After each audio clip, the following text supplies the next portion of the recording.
Hello and good morning, everybody. Welcome to today's panel brought to you by the California Center for Ethics and Policy.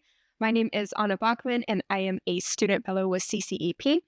I'm currently in my last semester in the psychology program, and I am the secretary for PsyChi, which is Cal Poly's chapter for the Student Honor Society in Psychology. Additionally, I am a research assistant under Dr. Autry. We are currently studying mental processes using electroencephalogram, also known as EEG.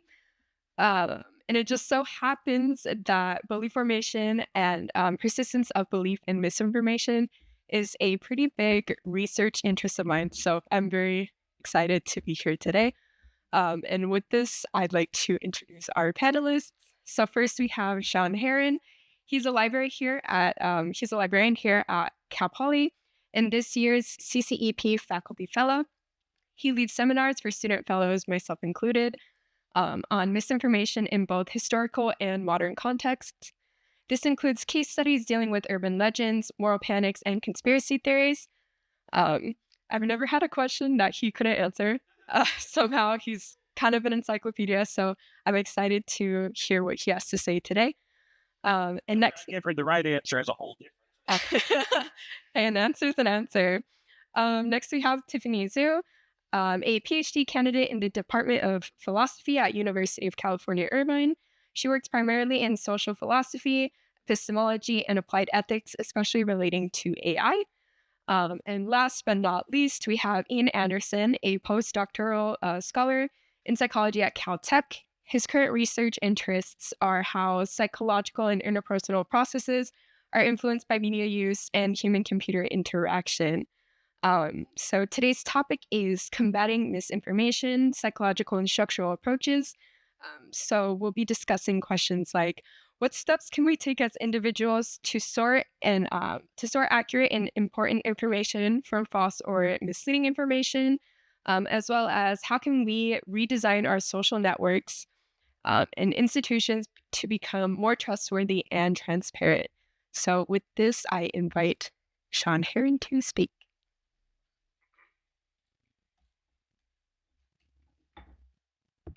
There we go. Okay. Great. Let's see how this works. I'm not used to usually using a clicker. And it'll help if I can actually see my slides. So, okay. So we're going to talk a little bit to start out with. As a librarian, we approach information and misinformation a little differently than some others. A lot of what we deal with has to do with techniques on how to identify what is actually useful information and what is garbage. Now, one of the things that we note, as you can kind of see from pictures, one, misinformation is not new. Particularly if we're going to look at the fine art of propaganda, what you're seeing here is right here, we're seeing part of the Arch of Titus from Rome, which is depicting the outcome of the sack of Jerusalem, which you can see because you can see the temple menorah right there. So you have that. Here's something from ancient Egypt where Pharaoh is raising the club over a defeated enemy. And a little bit more recent, if you prefer. I love this one, show it in class a lot. When you ride alone, you ride with Hitler. So dang it, you better be carpooling. Because that guy, I tell you what, right away, he's a terrible sightsee driver. Okay? All right, so another thing we see in some more modern stuff is, once again, we can look here and you can see these are just various ads from at least one page that I turned the ad block off on my computer to see, so I've suffered for your sake. But one thing we can look at from both of these is the idea that a lot of times misinformation, whether it be propaganda, whether it be ads, whether it be scams, the idea here is that misinformation makes it a point to attract you in a way where you don't think too much about what you're looking at. Okay? It's trying to bypass your ability to think about things and go straight for your emotions. Whether those emotions are fear, as in Pharaoh with his club, whether they're pride, like a Roman look at all these countries that we've subjugated and slaughtered and whatever, whether it's fear, like we don't want to be seen as a collaborator to someone like Hitler, whether it's lust, like the thought that person like this might be waiting for you to chat with them, maybe they are. In my case, probably directly towards me, diabetes is not from sweets.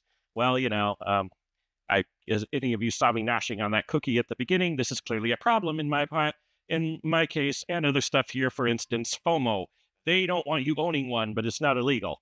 It's not entirely clear who they are or what this thing is you're supposed to be owning, but they're playing off the FOMO there.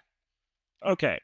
So there have been a lot of different techniques designed over time and utilized by librarians and others to evaluate information. Two of the common ones we have sitting here, because librarians are mad for acronyms, are the CRAP test.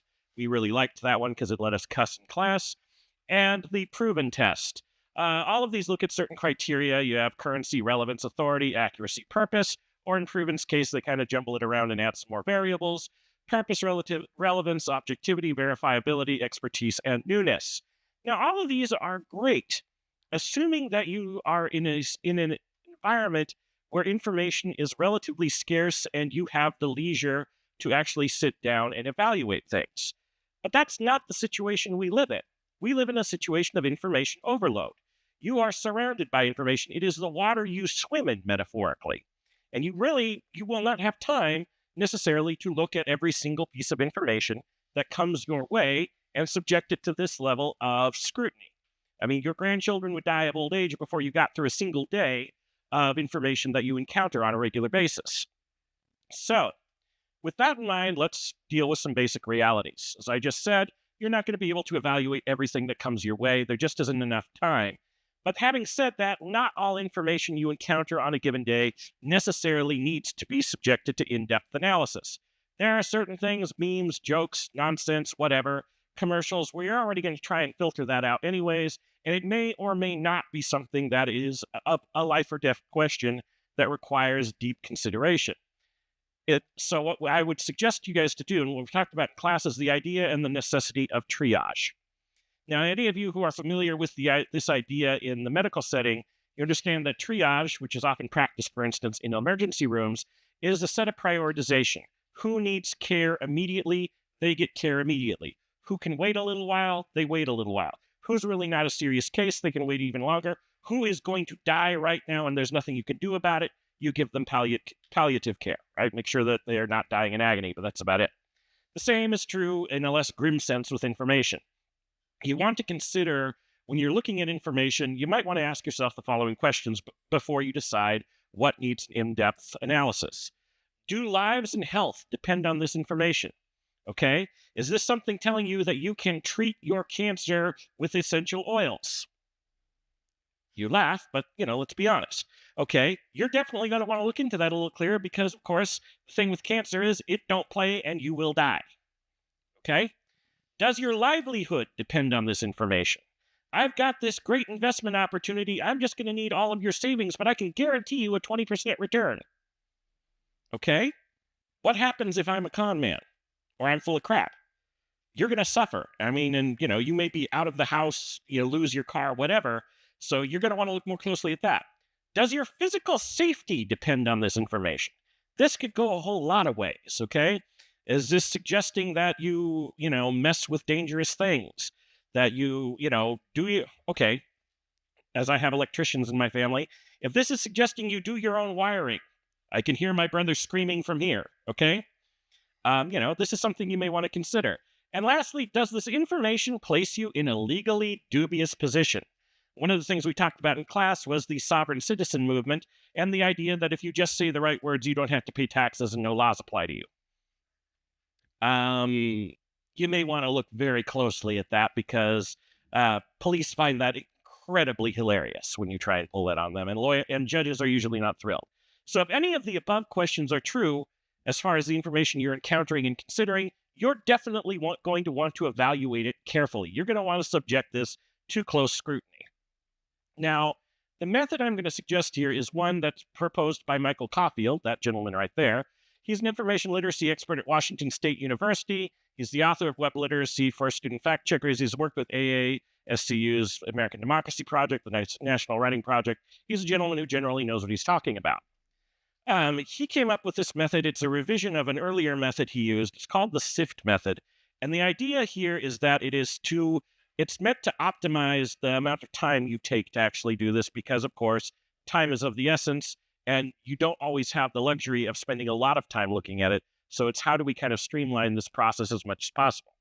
Once again, as I said, we are nuts for acronyms in the library field. So we have here sift, stop, investigate the source, find better coverage, and trace claims, quotes, and media to their original contexts. So we want to start with stop, ironically. The idea here is that misinformation goes for an emotional reaction. So the first thing you want to do is check that reaction. How is this information making you feel?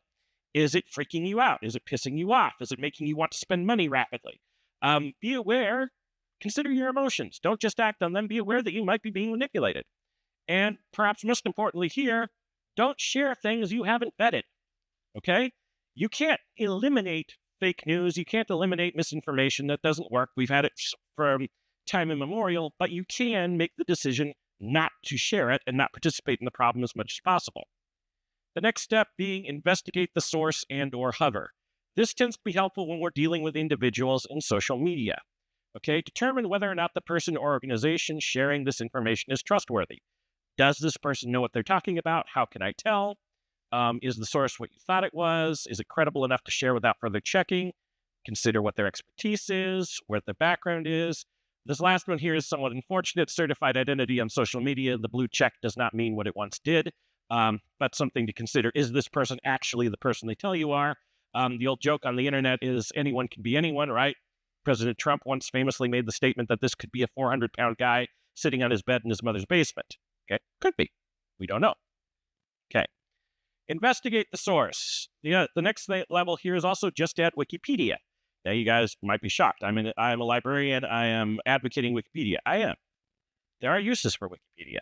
Okay, you need to use it carefully and judiciously, but it has its uses. Usually, in this case, when we're talking about publications, most reputable publications have an English language Wikipedia page. They also tend to have a list of fake news sources that they update with some regularity. Once again, you kind of have a sense here. Okay, where did this come from, and are these people legit? Do they have the resources to talk about what they're doing as far as reporting?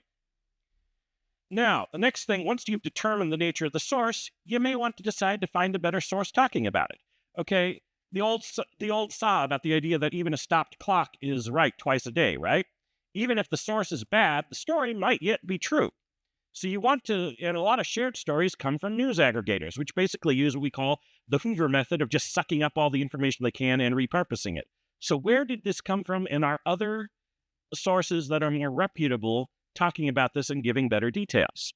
And lastly, if all else fails, take keywords from the story being shared, Google it, see what else pops up. Sometimes you find that people just change the wrapper or the packaging on something to come up with other stuff. And lastly, when all else fails, and you absolutely have to trace the story back to the original source. A lot of misinformation is not original. It involves taking real information out of context, okay? A picture of a story might be real, but when coupled with outraged commentary, the truth of the story is lost. Context is everything, guys. You have an image, but the image itself isn't going to tell you something necessarily. And in this case, access the story being shared and search keywords from the social media post in the story, if it's there, to see if the original story matches with what's been shared. So you have 4 basic steps here in sifting to try and find whether a source is reliable, accurate, etc. Now, I want to make clear right here, this is not a panacea. As I just pointed out, you don't have time to do this with everything. It's not always going to work out. Some things are going to look better than others. This is not a perfect system. It's just a basic system to try and do things. And as I said, you will need to triage what you do it with. You will not be able to do it with everything. Okay. Oh, and lastly, if you're tracing the story, check the date. And just a reminder, misinformation is a deliberate spread of false information with the goal of misleading those who consume it. And it relies on outrageous statements, so you want to try and watch your emotional reaction. Thank you so much. And I think next we have Ian Edson. Yes. Hi, everyone. I've already had an intro, but I am currently a postdoctoral scholar at Caltech, where I work on mostly things related to social media use. So the focus of my presentation is going to be mostly related to my own prior research on social media and how misinformation leverages the structure of social media to spread. And I'm going to focus a little bit less on belief in misinformation and more about why people share it. So without further ado. So there are two kind of terms that I'll dive into really quickly to introduce my research. One is social learning, and the other is habit. Um, Social learning is basically the way that we pick up and process signals from the environment, signals from other people. We learn norms, we learn what's appropriate, we learn what other people believe.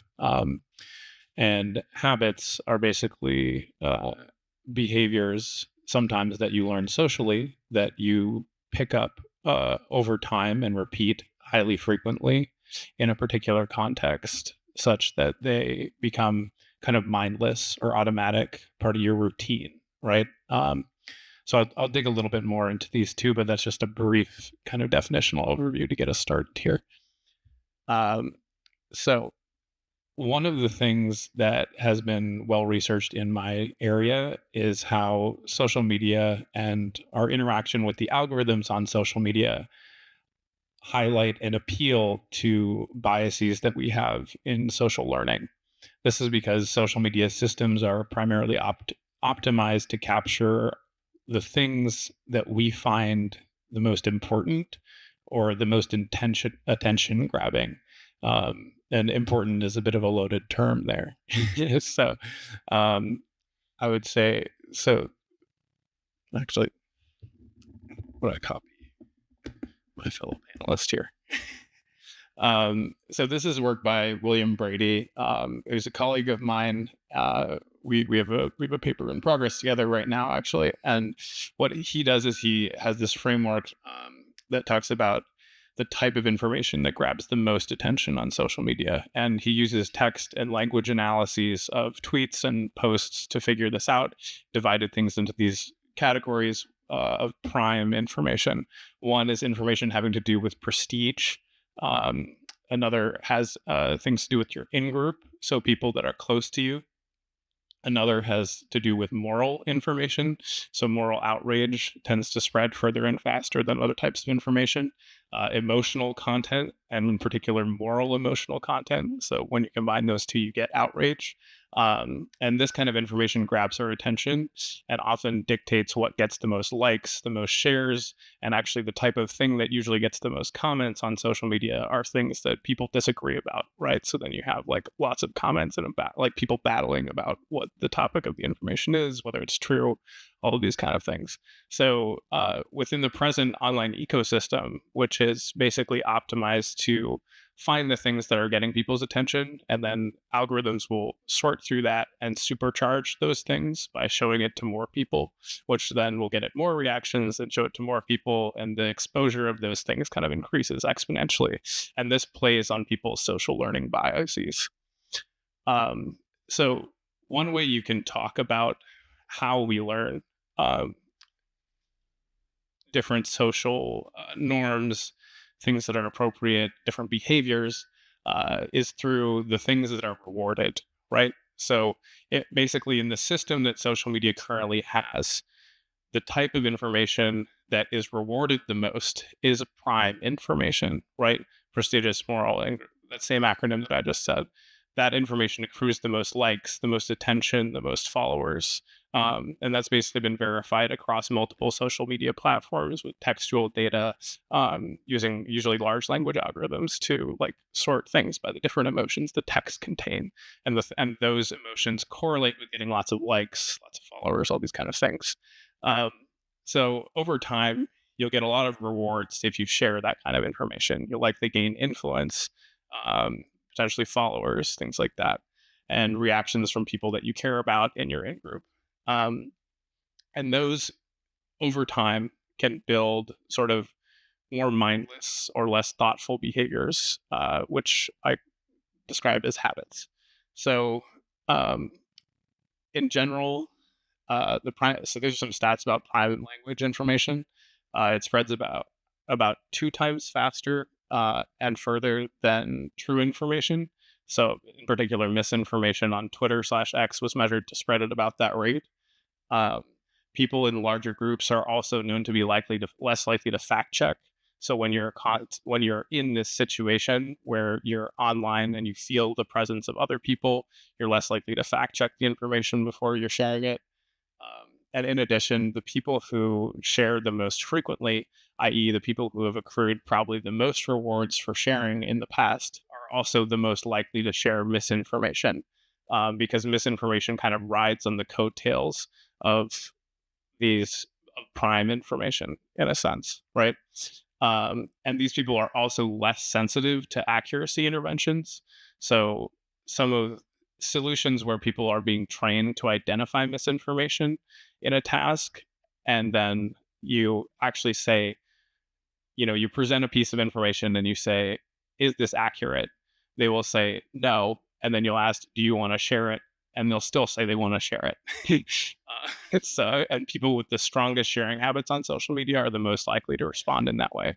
And usually, what we saw in like the text response in the studies that we've done like this was, people are just sharing it because they want to see what other people think. They want to see how their audience responds, and the barrier to sharing for them is just much lower. They're just much more likely to click the share button because in the past they've been rewarded for sharing that kind of information over and over and over again. And once you get a lot of rewards for sharing information like that, you're way more likely to do it again in the future. And accuracy based thinking interventions are less likely to work on you. Um, so, the role of social media habits in this, these structures basically build up rewarded behaviors that then become habitual.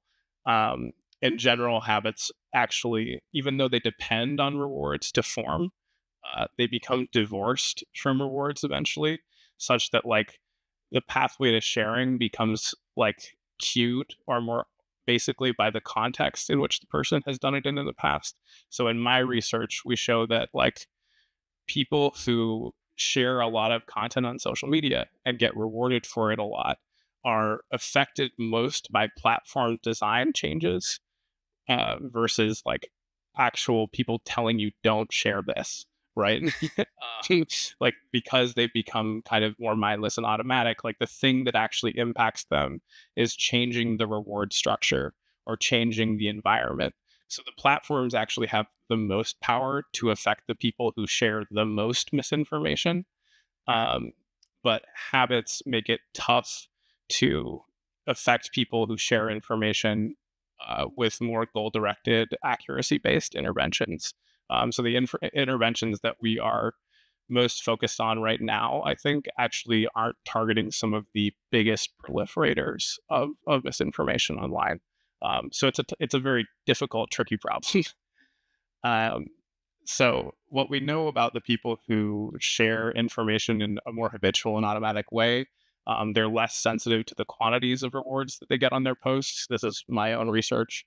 They're more sensitive to changes in the platforms, and there are larger gaps between what they say their goal is in sharing information and their actual behavior. So, you can basically say, like, these people in survey questions will say, I care a lot about likes and reactions to my information. I care what people think about me. And then they will share more misinformation than other people. And they will also share at a more regular rate that doesn't correspond to the number of reactions they're getting. So they say they care about these things, but then their behavior will say otherwise. Um, and in addition, my research showed that this group is less sensitive to how true and how aligned with their own political views the information that they're sharing is. Um, so basically, I don't think it's that some of this might suggest that these people are not thinking that much, but I think that they do have a logic for why they share. It's just that the threshold to sharing information is much lower because they repeated it in the past and they've been rewarded for it many times, as I said before. Um, so, one of the issues with the lace in between habits and the spread of content and the spread of misinformation on social media is that these habitual sharers often also have the loudest voices. So roughly only 25% of TikTok users spread and share like sorry misstated that. 25% of TikTok users produce 98% of the videos that you see on TikTok.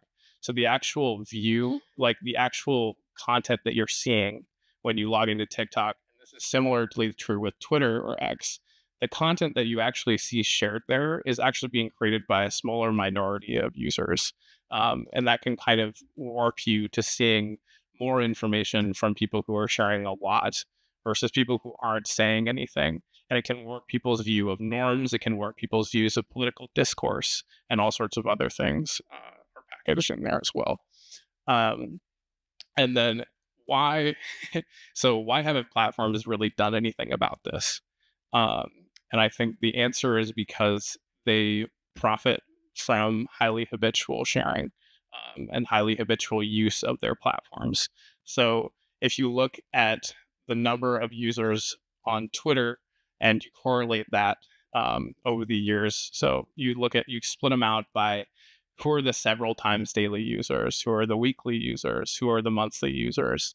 The thing that is most correlated with Twitter's revenue over time is people who use the site several times daily. And actually, their revenue is negatively correlated with people who use it monthly, right? Or uncorrelated. And this is true not only across Twitter, but also on Instagram and Facebook. And those are the ones that we could get that data on because they're publicly traded companies, right? The reason for this is because the way they make money is that they sell advertisements. These advertisements are in their feeds. So they have a lot of smart design engineers who optimize the feeds for people to be spending as much time as possible on them, right? As much trolling as possible, as much sharing as possible. Um, that is what the scientists at these platforms optimize for. They do not optimize for the health of the information ecosystem, uh, as long as it doesn't, get so bad that people leave their platforms, right? So that's kind of the only stake they really have in this game to do something about this.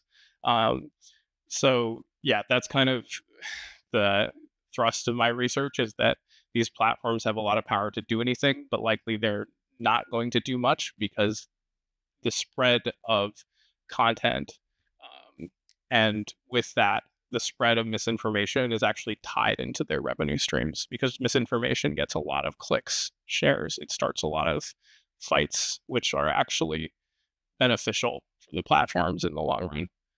Um, so, what do we do about this? um, so, one way would be to actually alter and press these companies to alter the design of their platforms, stop them optimizing for attention. One thing that we did in my research was actually test a system that rewarded people for sharing accurate and true information. And lo and behold, people did stop sharing as much misinformation, if you don't reward them for doing so. But there's other things that I think we can do to break our own existing habits related to sharing misinformation. Employing systems like the one Sean just talked about, I think, is one potential option for individuals to help do better on their own to heal the information ecosystem, right? I think there are tools that are existing on the social media platforms, right? You can report content when you see it. You can use Birdwatch. You can use community notes. Like these kind of things do exist. You can try and counter it yourselves. There are papers showing that like asking general questions underneath misinformation posts can help stop other people from sharing it, being like, where is this coming from? What is the source? Like, so even that kind of things, if people see comments that say that under something, they do actually stop sharing it as much, although it still gets shared often.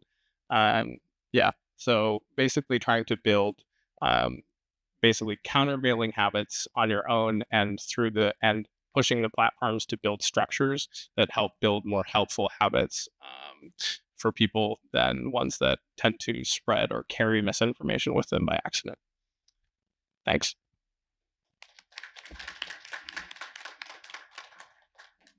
Thank you so much. Moving on to Tiffany's.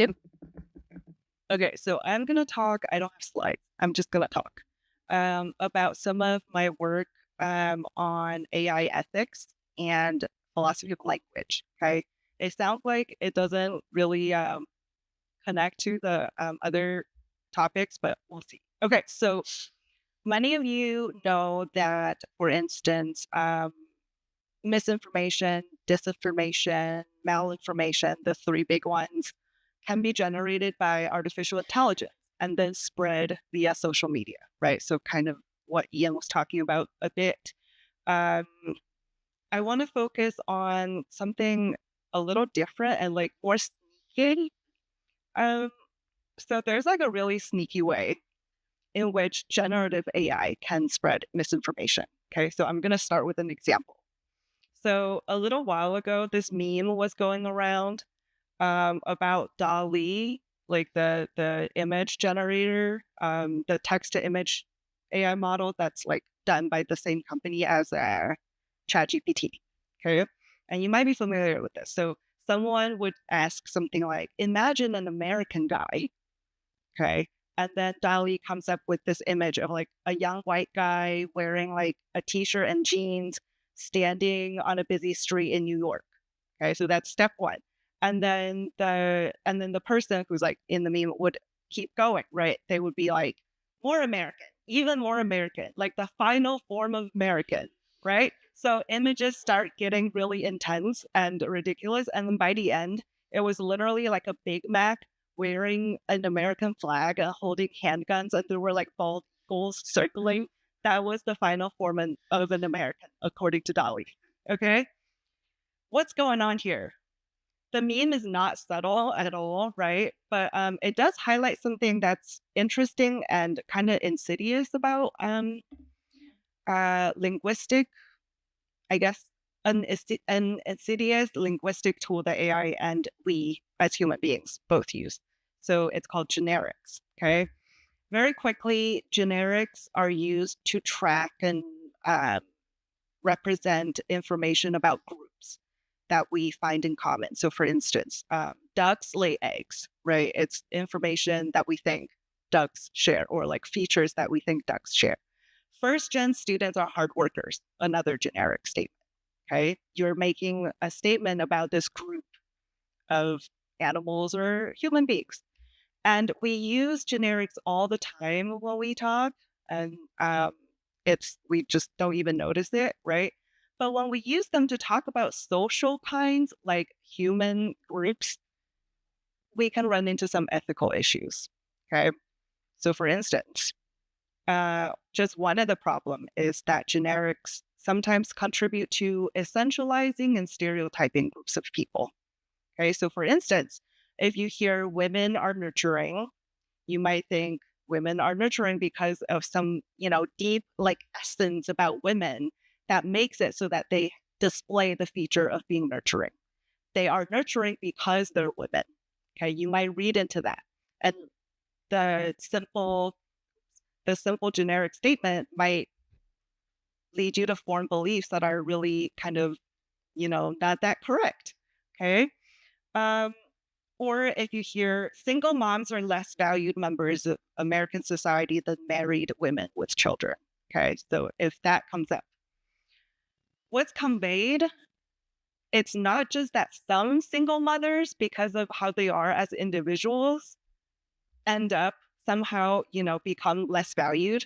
Rather, we might be suggesting with that sentence that there's something structural in our society that makes it so that single moms are generally, as a group, less valued. Okay, so that's very interesting about generics. So there are pros and cons, right? Pros, we can use generics to convey structural regularities in the social world. Cons, perpetuating stereotypes. Okay, just as an example. Okay, so how does all of this relate to AI? So one of the projects that I have going on now is exploring how ChatGPT uses generic statements and how it should use generic statements. Okay, so it's really fun because as part of my research, I just have conversations with ChatGPT and then I record the responses and then I categorize the responses. Okay, so for instance, one issue that I wanted to highlight is how subtly information from ChatGPT or from generative AI uh, in general can mislead. Okay, so ChatGPT doesn't need to intend to give us false information, right? It doesn't even need to give us false information. It can give us accurate information that ends up misleading us. Okay. So It can produce information that's really accurate based on statistics, for instance, because ChatGPT has a lot of access and the training data has a lot of statistics built in there.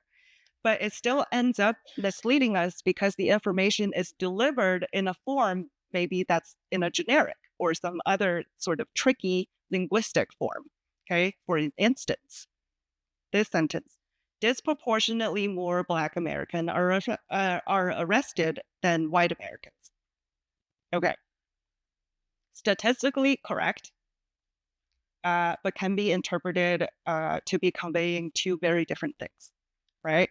So someone might attribute this higher arrest rate to systemic racism and other social issues. Someone else might use it to confirm their biases and attribute the higher arrest rate to something essential within Black Americans. Okay, so these two people would come away with very different beliefs based on the same generic statement, which statement itself is based on accurate statistics. Okay, so what do we do about this? Okay, um, a couple of things. So I guess at the technological level, how do we allow ChatGPT to use generics?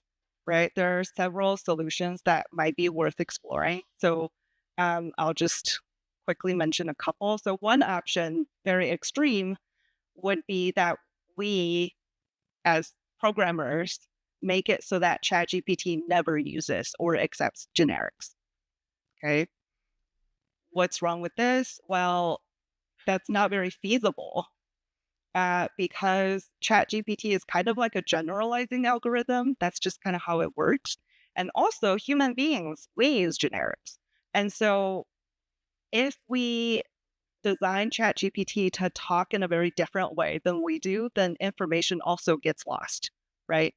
We want ChatGPT to be able to speak similarly uh, that we do. So, that's not very feasible. We could go with another option. So generalize if that's what the data suggests. So allowing ChatGPT to do so, right? Except in social cases and then add a disclaimer. Okay. That's an option in between. Another option might be generalize except when it comes to highly marginalized or vulnerable social groups. Okay. So the pros here, this is kind of what ChatGPT does now. If you kind of, so in my hundreds of conversations that I've had with ChatGPT, this is kind of the default strategy that ChatGPT employs. It will make a generalization if there's a lot of statistical information to back it up, but it will say something like, but of course, we're all individuals and we cannot, generalize about groups. But it did, right? So it does that, right? It just slaps the disclaimer on there. The cons, okay? Generics can be useful, like we said, for communicating social structural regularities. So should we program ChatGPT to never say something like, Black people face discrimination? I feel like that's also wrong, right? We want ChatGPT to be able to say that. So that's not a very helpful option either. So I think my favorite so far, but I still need to think more about it, of course, is allowing ChatGPT to generalize and then just really improve the disclaimers. Okay. So the pros: best of all worlds, allows for useful generalizations. At the same time, maybe helpful for preventing essentializing in some cases, right? The shortcoming is how to implement this. And I've been thinking about this a lot. It's really hard. Okay. So I think we need more resources and research devoted to this type of problem in AI ethics, specifically, not just the technology of producing an AI model that people would use. Okay. So we need more students to work on these issues. Okay. So that's kind of structural, technological. What can we do? Psychologically, as individuals, there's a couple of things that we can do too. So, first, we should keep in mind that it's not enough to keep track of what content is AI generated versus not, because that's like one thing that people have been talking about. Oh, you don't know that you're reading fake news. because that was just AI generated, right? But it's getting so good at doing so that we can't tell the real from the fake. That's not the only issue though, right? So even if the information is human generated, AI generated, the information itself could still be good or bad, right? So all sorts of information can mislead for a variety of reasons, regardless of the origin. Okay, so that's one thing to keep in mind as individuals. Secondly, I think we should keep in mind that even accurate information can be ambiguous, right? So we can try to learn more about linguistic devices like generics. So that's one thing that we could do. Maybe learn more about how we should interpret the information that we're presented with. Okay, so just be mindful of that. Maybe when a sentence is ambiguous and then can be interpreted in multiple ways, what we should do is keep digging for additional information to confirm how that sentence should be interpreted.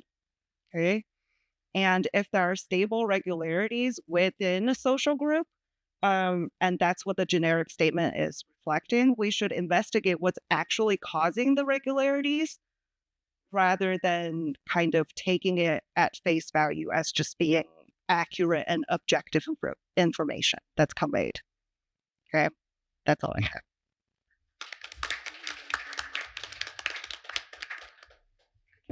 I think we're ready for some questions. I'll let y'all cook for a minute. I'm gonna get the ball rolling. Um, so I'm posing this question to everybody, but I know Professor Heron in particular will have some thoughts on this. So most strategies proposed to combat misinformation encourages individuals to ensure for themselves that the information they consume is coming from a credible source. But I feel this is becoming more and more difficult given the current replication crisis and increase of research fraud in the social sciences. So my first question is if any of you would be willing to explain what that is for those of you who aren't familiar. And my follow-up question is what can we do both as academics and as individuals who are consuming this information to combat misinformation when a lot of supposed credible sources are being brought into question? Oh, we're leading off with an easy one, right? Okay, nice softball question. Okay, so first off, you wanted the explanation of kind of the problem in publishing, in academic publishing. We are seeing a kind of an uptick in problems.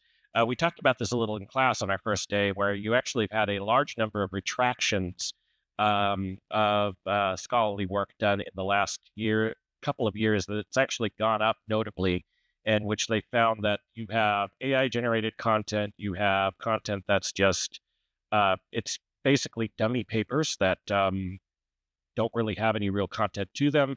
In some cases, you have empty, citations that go nowhere.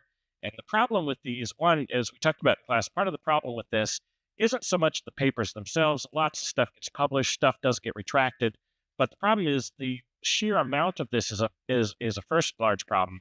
The second problem is, of course, that as these when these papers get cited and actually end up in people's literature reviews and otherwise, they've now become intermeshed into the actual system of scholarly communication and academic publishing. That they now are here. They're actually, entwined into a system where you have these dummy papers, these AI generated papers, these sometimes nonsense papers that are now, you know, thoroughly enmeshed with papers that are actually good. And this is a problem, right? Because the whole idea of the system of peer review and the idea of scholarly journals and the like was to create, if you will, a gold standard of scholarship, right? That this is where these are the things. I mean, it's not perfectly safe. Clearly, these things have biases and issues. But the idea was that these should be somewhat more trustworthy than just something you find on the open web. And with issues like this becomes a little bit more of a problem and more of a complicating influence. Your second question? The second part of the question is basically what can we do about it? Well, on the individual end, not as much as you might hope for. This is something that's much more, I think, a structural and institutional issue. This is something where, to some degree, this is the onus here is a lot on scholarly publishers to begin with, that they need to be, taking the proper efforts to make sure that there's good peer review, that there's good quality control involved in these things, that if necessary, I mean, so much of peer review is reliant on volunteer labor. It's very possible that in some cases we should be remunerating peer reviewers for their work, which may help to some degree with this, may not. But yeah, a lot of this is probably just a matter of being more closely engaged with what is getting published and doing a better job of identifying predatory publishers who will publish anything for a certain amount of money. I bring this up because there have been some particularly egregious examples that have more recently floated around online where it's absolutely clear that the paper was generated by AI because you actually have the AI prompts and things. Well, as a large language model, blah blah blah. I think this, and it's where you're going. How in the world did this get past? Or looked at this? You know, I'm getting dinged for having one too many commas in a sentence, and this got through. I don't know. Maybe library science journals are really persnickety. Who knows? I don't know. Anyways, that would be my thoughts. Sorry. You guys have thoughts? Uh, I'll just say a couple of things. I don't really have a good answer for this. I think that it's definitely more institutional, right? It's not a thing that we as individuals can like really quickly figure out what's going on. But I do think that aside from the editor's side, it's also the fact that in academia, there's a lot of pressure to produce a lot of research and publish. And this is what might drive some people, some researchers to use ChatGPT or to just, I don't know, what did you call them? Like dummy papers or Yeah. whatever. Yeah, just make up some stuff so that they can get published. Right. So that's not helping. So maybe if that pressure were a little bit less, that could be helpful. Um, yeah, I think that's the main thing I would consider. Yeah. I agree with both of you. I would also mention that, so I can speak to my field, which is social psychology, which has actually had one or two high profile people have papers detected with fraud, like fraudulent data in particular. Um, I, One of them even like a Harvard Business School professor, Francesca Gino. You may have heard that name in the news. But basically, so I think number one, it is actually good that we are now systematically starting to be able to detect fraudulent papers and fraudulent data. I don't think that we had as robust of systems in place as before, and I think that's why you're currently seeing more of this. So that's one thing that I wanted to add. Then the other is that right now, especially in social psychology, the field that I got my PhD in, we have a push where all of the studies that you do in order to get into one of the top social psychology journals, and I think, you know, understanding what journals those are is something that needs to be more widely understood. Uh, the papers are often behind paywall access, so like the super high quality stuff is actually less accessible to the public, which I think is also a problem. Um, but to stop getting myself sidetracked, uh, the um, there's a big movement in social psychology that has also spread to other fields, right? Called open science. This means that all the studies that you do have to have publicly available data that should be fully anonymized, so that other scientists in the field or other interested people can look at your data directly and replicate what you've done. The other standard now is that you also provide like code for statistical software, so you can literally just like download the data set, open this code, and like run it, and it should produce the exact same graphs and the exact same tables that are in the paper. Um, so like this is now becoming like the standard in social psychology if you want to be published in a top journal. And I think it's a good thing that we are doing this, because also the repositories for this data also host places where you can get like, so on one hand, it's good because it's helping papers and this information get out to the public instead of sitting behind paywalls that where only people with university access can have it. On the other hand, people are also kind of taking advantage of this to put out papers before they've been peer reviewed. Or like, they'll have like data that replicates and stuff, but the paper will not have been peer reviewed and it's already been given like a 10 tweet Twitter thread that's gone viral, right? And it's never been through peer review. And there's actually a lot of this going on, funny enough, in misinformation research. I won't name any names, but there are some labs that do this.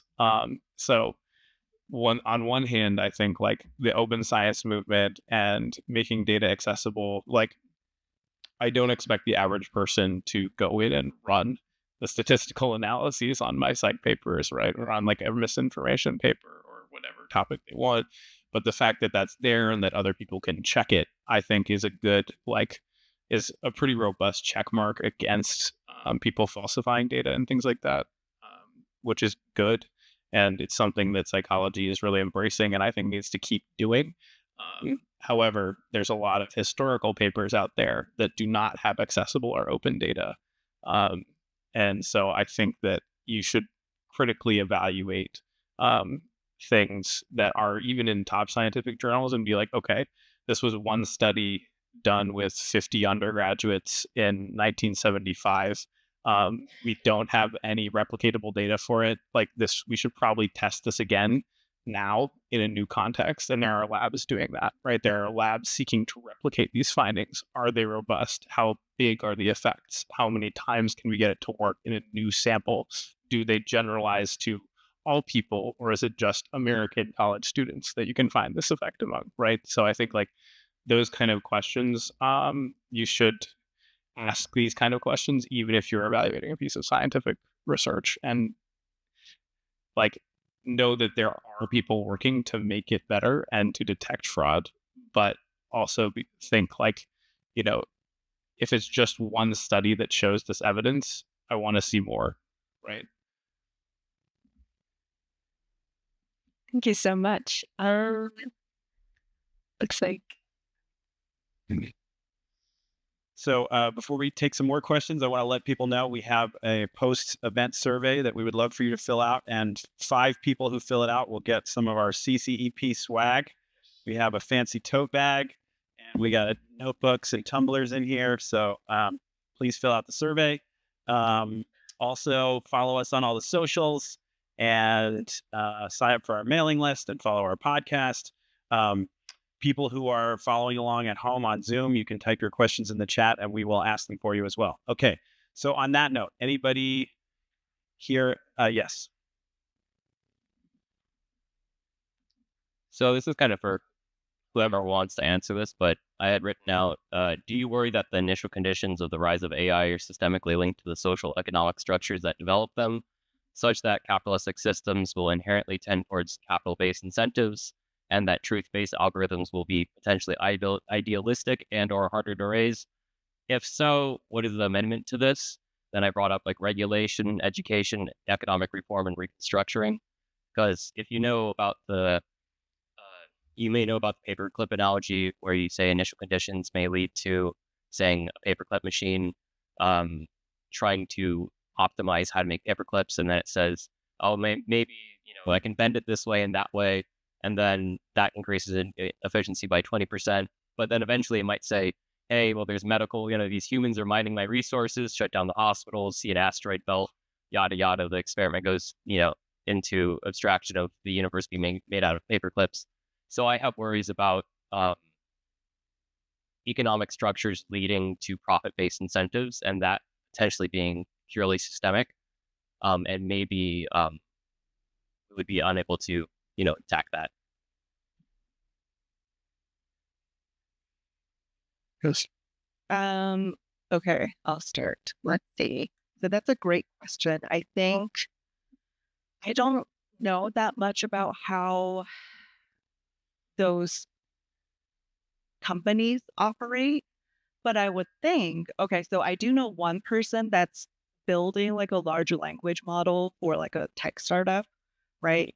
And it seems like the incentive is, well, you said, okay, it's like either economic or truth based. what if we just want the truth and then like you build one that's like the best for giving people the information that they need?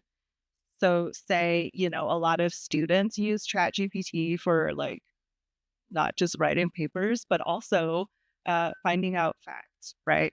So if your algorithm proves to be the best one for that one, isn't that like a economically related incentive? I think maybe that's too idealistic, but yeah. Um, yeah, I can speak to this a little bit, um, because I think one thing that you see pretty commonly with tech companies is, I think the ethos of Silicon Valley was to move fast and break things, for a long time. I think we're seeing now, at least, some of the companies that have that backfire a bit, right? They're under a lot of threats of regulation, all these kind of things. The What happens with a lot of these AI, and large scale language models is that people deploy them. It becomes a race to deploy the biggest and best thing the fastest, without as as much or enough concern for the safety of the users of these models, what these models are doing, in terms of, like, producing this kind of information that has a lot of generics in it, or like, you know, and people also don't have, like, not all the users of these large scale language models necessarily have the information to know, like, okay, you know, ChatGPT can be incorrect, or ChatGPT like hallucinates, like, information, right? Like, it can, like, for example, like, it told my, academic advisor, it like she asked it for a summary of some research, and GPT made up a paper that she had written, and she was like, I didn't write that paper, right? So I think, like, the race, for profitability and to be the first one, that I think is kind of inherent to, um, technology being developed in a capitalist system, can result in a lot of harms for the users of technologies. And I think that's one reason that we need to, like, ensure that, like, I think that we should learn from the mistakes that we made with social media companies, and not wait to do more with respect to regulation around, large scale language models and these new technologies, because I think, um, giving them such a wide berth on harms is not acceptable. I'm gonna agree with Ian on this one. Um, okay. Though I will also point out, this is going to sound very cynical, so apologies. The companies who are right now developing AI, or at least who are heavily funding the development of AI, are all publicly traded, which means that they all are in the market cycle of needing to show returns for their stockholders. So what we've seen, and we've seen this with social media, we've seen this with Google to a degree, we've seen this throughout kind of Silicon Valley and it's the various industries that have come out of it, is that ultimately, given a choice between quality and profitability, they choose profitability. Okay, and as I wish I could say that in a way that sounded a little less jaundiced, but that's the simple truth of this. So we're likely to see, without proper regulatory guardrails of some sort, as Ian's pointed out, we're likely to see AI that does what Facebook looks like now, or what Twitter looks like now, or the like, where ultimately the venture capital dried up, and now we need to make sure the investors are getting paid. And so there you have it.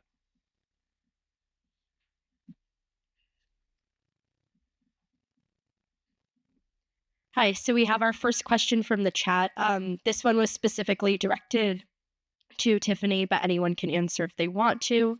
So, with the second proposal you gave about allowing ChatGPT to still generalize but offer a disclaimer in the instance that it's asked about social issues or like human social groups, this person's wondering how you might respond to some critics who say that social issues are really indicative of structural oppression, i.e., racism and its role in the overpolicing and mass incarceration of Black men, but are then being reduced to being an issue of economics or socialization, like how individuals are raised and in what kind of communities. Wait, okay. So when I say social groups, it's just anything in the social world, right? So if the fact that all of those factors are contributing to how our social groups right now are formed, then like, that's included, right? So the second suggestion, generalize if that's what the data suggests, except for in social cases, and always that disclaimer, that is not a good option, right? So I think the complications there just make it more clear that like it's not very easy to achieve or to execute that kind of regulate regulation norm, whatever you want to call it.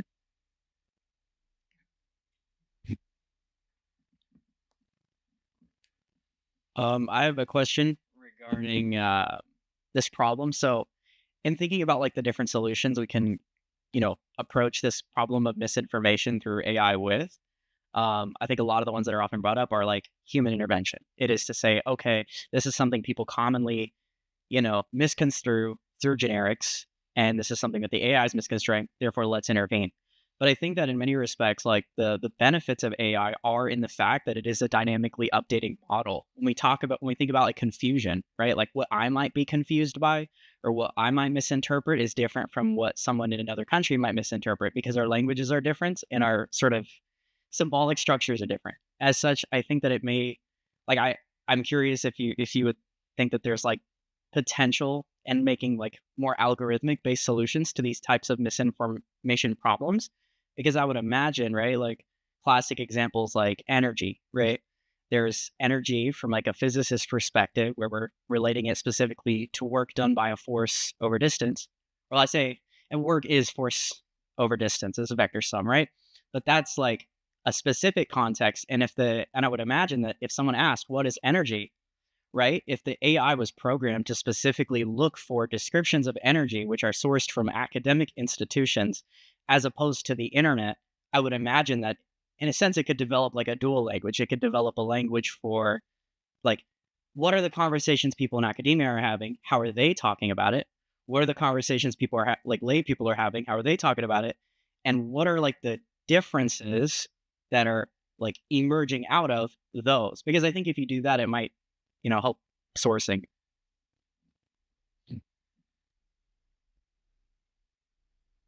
I have a couple ideas, I guess. Um, One of the things that I think is talked about a decent amount, but also like it's also been a problem with research on um, AI and GPT in particular, is that you can kind of tell it to take on different personas, right? Like the skill of the prompter also like relate, and like the specificity of the prompt that you give it also like relates to the quality of the information that it gives you. Um, it can also, undermine the quality of its information as we mentioned here by like giving you things that it's kind of made up. Even if you ask it for academic information, it's limited fundamentally by its training data, right? Like it can't give you anything that's not within that. And I think right now even the most updated version is like ends at 2021, 2022 or something like that. But that being said, like knowing how to ask it for the type of information you want is a skill that I think people could foster and develop. But at the same time, on the other side, like you also have the designers and the people building these systems that should, you know, a lot of them probably are experts on using these things as well because they've spent a lot of time testing their own product, right? So it's going to be important for people to like research how regular people use and respond to it, as well as people who are like more expert, and how like that learning process occurs over time, right? So there are psychologists starting to do this research, but it's pretty new at the moment. And also like different types of prompts giving different type of things, like you can simulate what a certain type of person would say, but then you also run into the problem where people could just simulate someone who's going to give them only the information and answers that they want. right? So it's not like a panacea by any means. Yeah. The one thing I would be want to caution you about is to be careful about how much faith you have in algorithms and even AI. I mean, when we start talking about large language models, what are they being fed? Their training material is material that has been written by human beings. Original algorithms, at least, are written by human beings. The system itself may start generating new ones based on its own experience, but the base stuff, the base code, if you will, was still written by us. And therefore, it contains all of the prejudices, all the stereotypes, all of the whatever that makes human beings with all of our messiness. So therefore, we cannot necessarily expect of AI to be any more perfect than we are because we're training it off of us. Okay. Any more than I can expect my children necessarily to be any better than I am when they're being raised by me. Um, you know, one can hope, but nonetheless. But the idea here being, I think we need to be careful of that. I did like what Ian mentioned about also about training the AI to do this from a certain perspective. A while back, I went and played with Chat GPT. Some people heard the story. I was feeling particularly mischievous, I guess. I told it, write me a university mission statement in the style of H.P. Lovecraft. Okay, those of you who are familiar, he wrote the Cthulhu mythos. The dude has a very specific kind of writing style. He wrote for pulp magazines. It did it.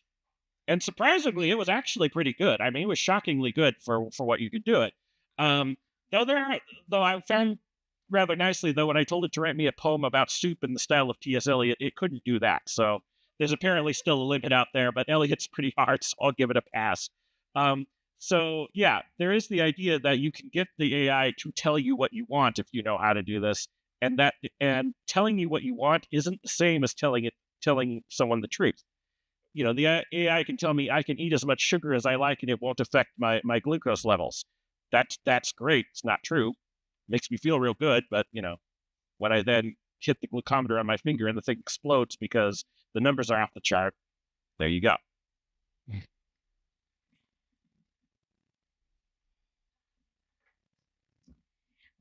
In the same vein, do you think there's something psychological about that? How we feel like it's coming from a computer, we feel like it's coming from a calculator, so it must be true because well, I can't remember who said it, but these generalizations, right?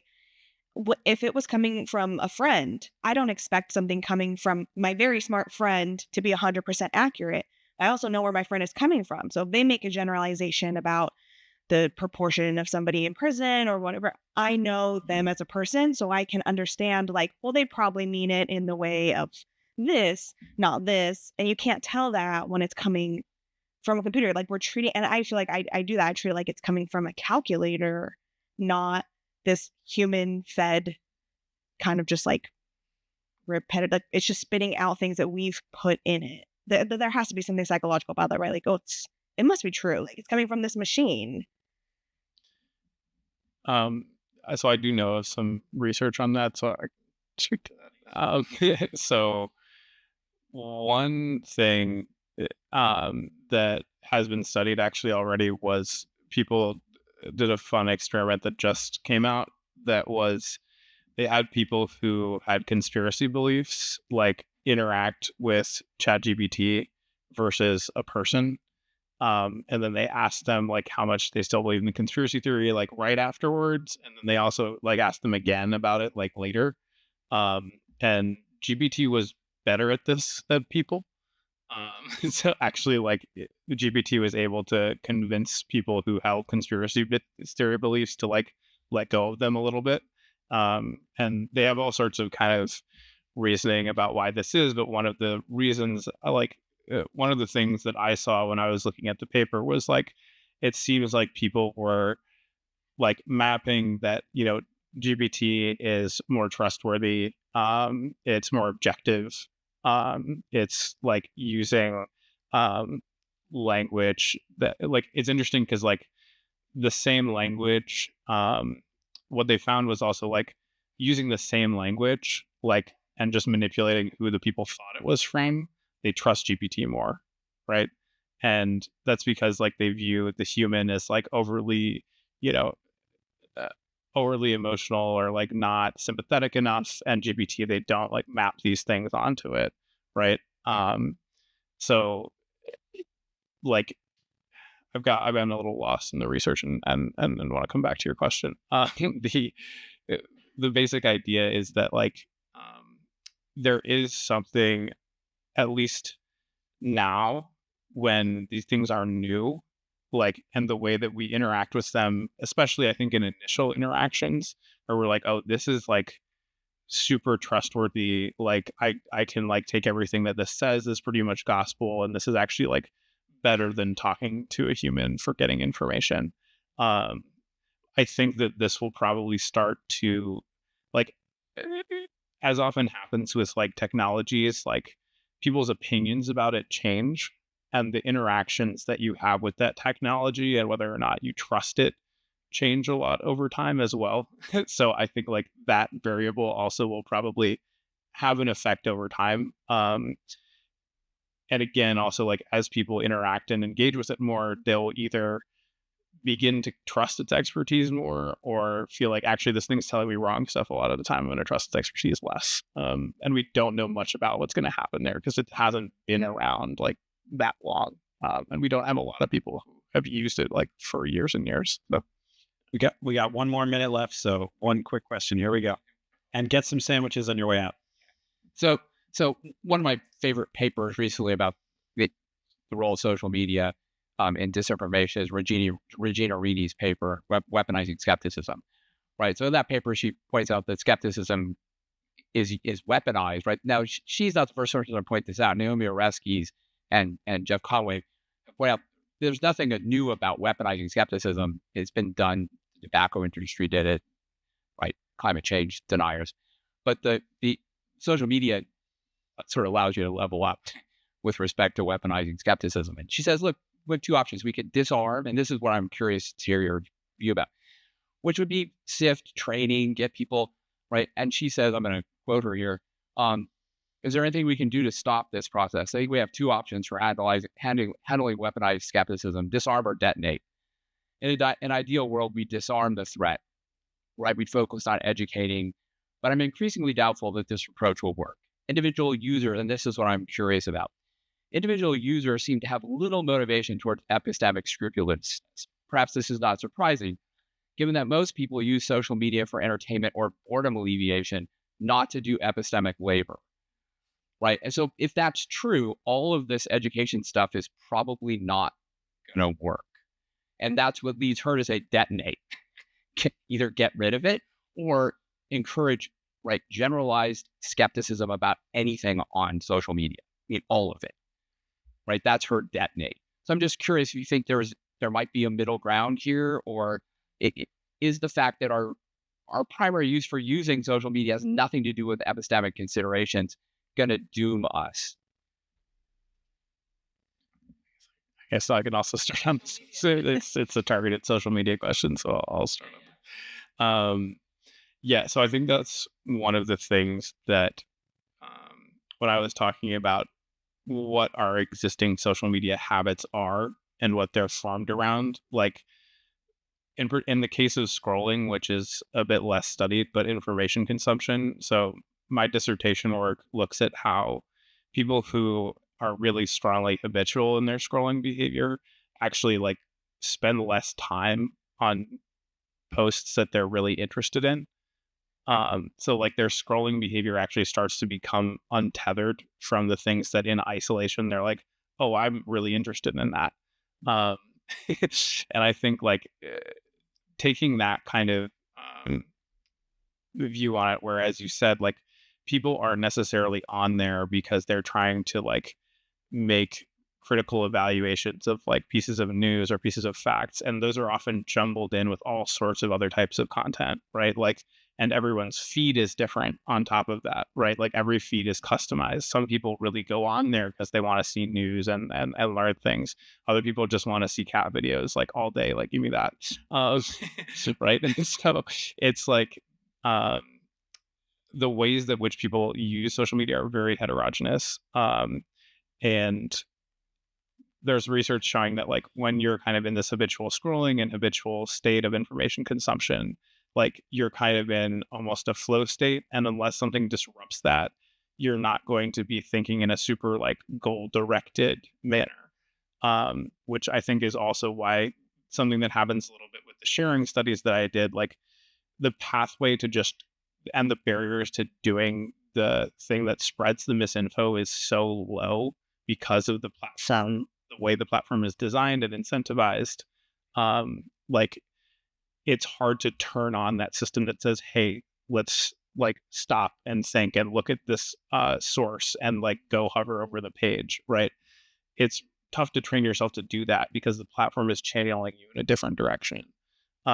So fighting like, yes, like these, and that's one of the things. It's like individualized solutions can help. Like it's not like they're completely useless, but at the same time, like the things that have the real power to direct our behavior on social media are like the structure and the design of the platforms. So I think approaching information that you see on social media in general with skepticism is probably a good idea, particularly with respect to news and info. But I think like different information domains have different levels of skepticism that you should probably be applying, right? Yeah, so it is a really tough question. I tend to agree that skepticism, you should lean towards being skeptical of things that you see online. Okay, unfortunately, we're out of time. I think we could go for another hour otherwise. So please join me in thanking our panelists. Get some sandwiches, fill out the survey, and we'll see you next year.